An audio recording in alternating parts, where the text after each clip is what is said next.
Good afternoon, YouTubers. This is Lady UK. I just took my vitamin supplement, so you'll probably see my energy increase as I continue the video. I'm really coming to you this afternoon to just kind of talk over a few things and introduce one topic that a friend and I decided to discuss.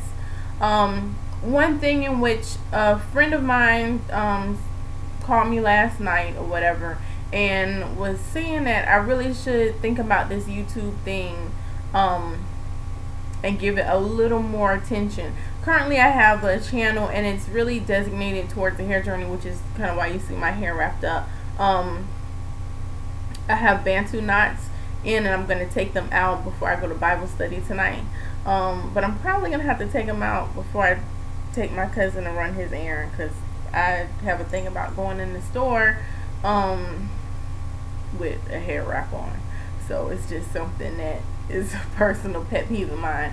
Anywho, this is my dog, Samson. He climbed on the couch and trying to be nosy. So what I'm going to actually do with my channel is kind of switch it up. So it's going to be tracking actually hair chats to document my hair journey, but also different life chats. And those life chats will primarily consist of different topics about either women dating, black women dating, the single life, topics with the black man, and religious chats, of course. So one question I'm going to bring up, thanks for urging me to do this. Shout out to what's her thing, youtube.com CM Crockett1, CM CROCKETT1, and she does like song mixes and stuff. Childhood friend. So thanks, Court. Anyway, I was talking with a friend a few days ago, and I thought this may be a good topic to start off with, but we were discussing the unsaved life versus the saved life and how your life kind of changes. Recently I had a friend that just became saved, and I'm very excited for her because I can still remember when I decided to get saved, and it's just a feeling that you get in the aura that you get about yourself. I think it's amazing, but it's always a great thing when someone gets saved. So the scenario or the discussion was, why does life seem easier as a non-Christian opposed to a Christian? Interesting topic. When you are a non-Christian, you walk by your own rules in life. You do what you want to do. You say what you want to say. You embark in things with little hesitant or restriction. For instance, as a non-Christian, I'm not saying that Christians don't do that, because we all fall short of the glory and we all make our own mistakes. But as a non-Christian, let's say for instance you're in a relationship, or you're not in a relationship, and you're in college. Let's just be honest, you're in college, you're having fun, you're doing what you want to do, you're having meetings with people, and you decide to take recreational drugs, or become promiscuous, and or get a certain title about yourself. Maybe you think that you create your own luck in life and you really don't accredit it to a supreme being or a higher power. However you act as a non-Christian is you. You know your walk. Each person has an individual story. They have an individual struggle that they focus on or struggle with. But when you become a Christian, a lot of that stuff is going to fade away. And the main focus of our conversation is, why is it when you become a Christian, it seems as if you lose a lot.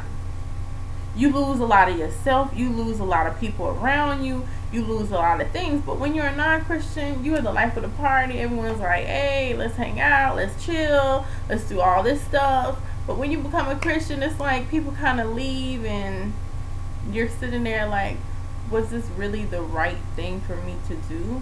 Should I have become a Christian? It seems like it's more damage now. Well, rest assured, we all go through this. I didn't grow up in a church personally. When I lived with my mother, my father's family always in a church. But I live across the street from a church, and I think I went in it as an adult. But in college, I really wanted to go to church. Like, it was ironic for a person that barely went to church. I really wanted to be in church. It was like I was kind of being drawn like to that atmosphere. It was just like it seemed and felt comfortable. So I was in college, my sophomore year of college, when I was 19, when I became saved officially. I was baptized in a Pentecostal church as a child, but officially I consider myself as being saved my sophomore year of college. So when I got saved, I lost a lot of friends, a lot of people. It wasn't like I became a Bible thumper or whatever after I became saved. I was still the same person, but people kind of saw something different about me, and they started to distance themselves. And one person in particular really kind of hurt me because it was a really close male friend of mine. We were strictly friends, and we were always together. Like, if I was at the cafeteria, he was at the cafeteria. If I introduced him to some of my homegirls, then he was always with us. Like, we were tick for tack. We were like really cool. And I really loved him as a friend. You know, I wasn't interested in dating him or anything like that. He, you know, is homosexual now, from my understanding. But we were never interested in each other like that. But it was just, he was a really sweet, really kind, genuine person. And it really hurt me and bothered me that when I became saved, he kind of drifted away. And I really didn't understand why. I guess as I get older, I can kind of attribute it to the fact that he was coming into his own understanding of his attraction towards men, and maybe he thought I was going to judge him. But my thing was, if we're this close, you know me, and if you know me, you know that regardless of who you are in life, I really don't judge you. Like, if you do something nasty towards me, then oh, absolutely, I'm gonna have a feeling towards you. But I try not to judge people based on who they are. I don't, because I'm not perfect and you're not perfect, so who am I to judge? But anyway, I lost a lot of friends, and I was okay with it.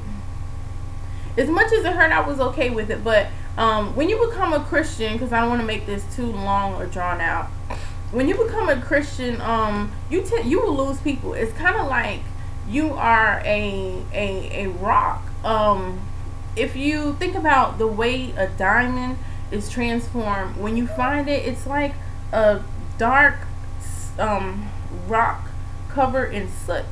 It's very dirty, it's very blemished, it's very unflattering. It's not something that you would be comfortable or most comfortable with taking to a jeweler and saying, hey, put this diamond in a bracelet for me, or put this on a chain for me so I can rock it. It's not something that you would just be comfortable with taking that natural resource out of the ground and taking it to a jeweler. It's dirty. So the process of, my dog is acting crazy today. So the process of actually going through, or the process that it would take to make a diamond, it's going to go under a lot of fire. And I think as a Christian, once you become saved, you kind of resemble that rock. You're unfinished, you're unclean, you're really blind in darkness. You understand, but you really don't understand God's mercy, His grace, or His teachings.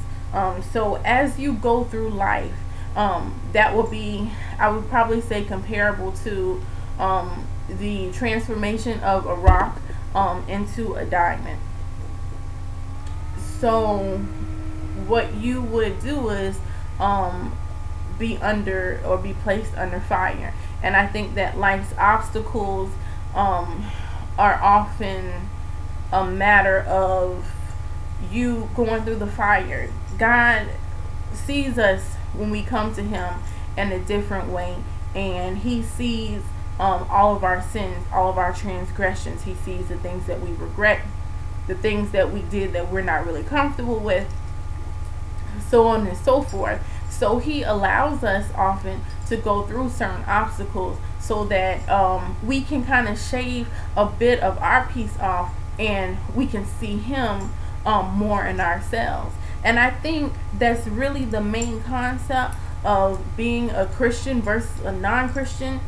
As a Christian, sometimes because you're not placing yourself in that spiritual realm, and you're not connecting yourself with God or yoking yourself with God, it's easier for you to do things without having that conscience, like, I don't really think this is correct, or is this really favorable in God's eyes, and things like that. But as a Christian, when you're introduced to the word, and you're introduced to the idea, and you experience the Holy Ghost, and you just experience God's love, it kind of changes the way you think. So you should expect to lose people. If you don't lose anybody, that's a problem, because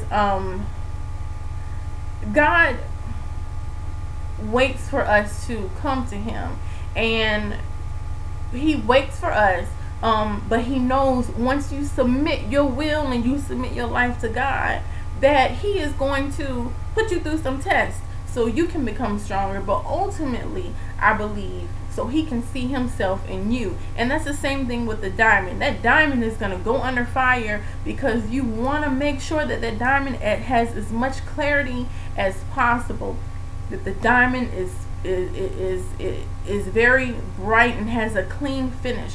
And as we go through life up until our death, we're going to be placed in storms and under fires. And I think the conversion from a non-Christian to a Christian has a lot to do with why you would lose a lot of people in your life.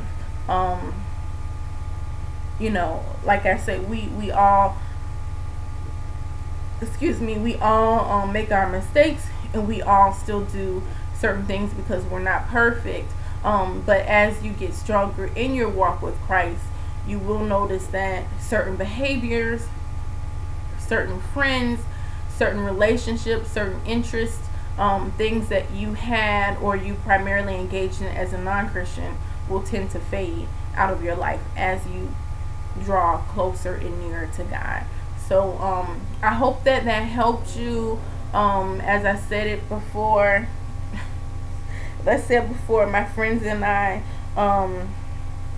were talking about this, but I thought this would kind of be like an interesting topic or something to kind of kick off with. So enjoy your day, and blessings. Bye.